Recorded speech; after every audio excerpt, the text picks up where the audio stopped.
Hello প্রিয় ছাত্র ছাত্রীরা, কেমন আছো তোমরা? আশা করি প্রত্যেকেই ভালো আছো। দেখো, সরল সুদ আমাদের থিওরি ক্লাস হয়ে গেছে। আমরা নেক্সট 1 থেকে 5 অবধি উত্তরও করে ফেলেছি, সমাধান করে ফেলেছি কোষে দেখে 2-এর। দেখো, আজকে আমরা সরল সুদের পেজ নাম্বার 46-এর 6 নম্বর অঙ্কর সমাধান করব।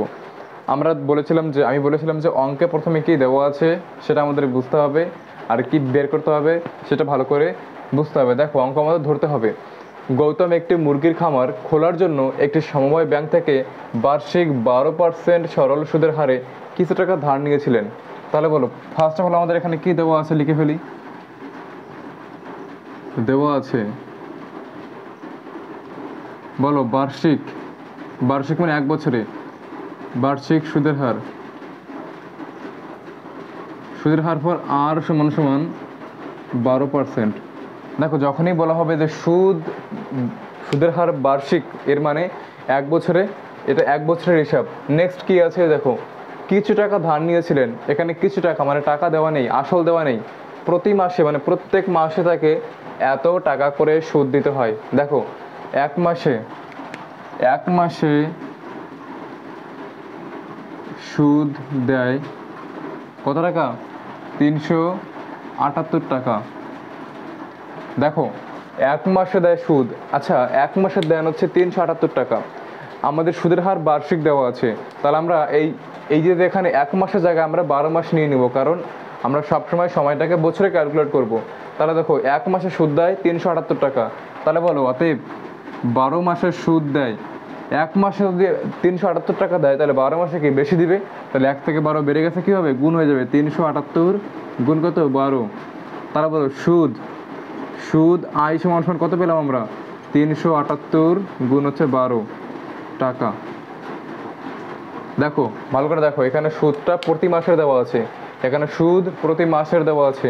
আমরা সেটাকে বছরে কনভার্ট করেছি। কত বছরে? 1 বছরে। তাহলে বলো, সময় কত? সময় সমান টি সমান সমান কত? 1 বছর। বোঝা গেছে? এবার দেখো, কি বের করতে বলেছে? তিনি কত টাকা ধার নিয়েছিলেন হিসাব করি, মানে আসল বের করতে বলেছে। আমরা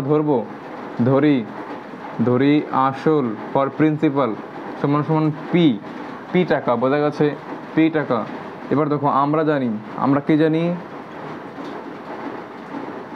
জানি আই সমান সমান পি আর টি বাই 100, বা পি আর টি এই সাইডটাকে দেখে নিয়ে আসলাম, সমান সমান 100 টাকা গুণ করে দিলাম আই ইন্টু 100, বা দেখো, পি এর সঙ্গে আরটি গুণ অবস্থায় আছে, এখানে আসলে কী হবে? ভাগ হয়ে যাবে।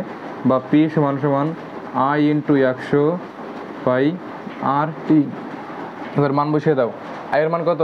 আয়ের মান 378 গুণ 12 ইন্টু 100 ভাগ আরের মান কত? আরের মান 12%। টি এর মান কত? টি এর মান 1 বছর। দেখো, 12 কেটে দেবে, কত করে থাকবে? অতএব পি সমান সমান 37800 টাকা। তাহলে বলো, আসল কত টাকা পেলাম? 37,800 টাকা। বলো, তাহলে উনি কত টাকা ধার নিয়েছিলেন? 37800 টাকা।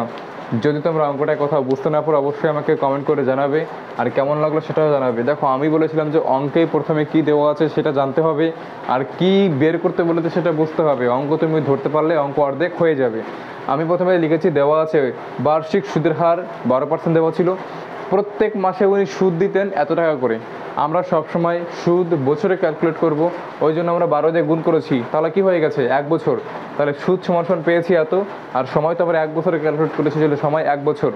তারপরে দেখো, আসলে আমরা পি ধরেছি, আমরা জানি আই সমান সমান পি আর টি বাই 100। তাহলে পি সমান সমান আমরা কি লিখতে পারি? পি সমান সমান লিখতে পারি আই ইন্টু 100 বাই আর টি। পরে মান বসিয়েছি, কাটাকাটি 12 কেটে গেল, কত? লাস্ট 37,800 টাকা আমাদের আনসার। ঠিক আছে?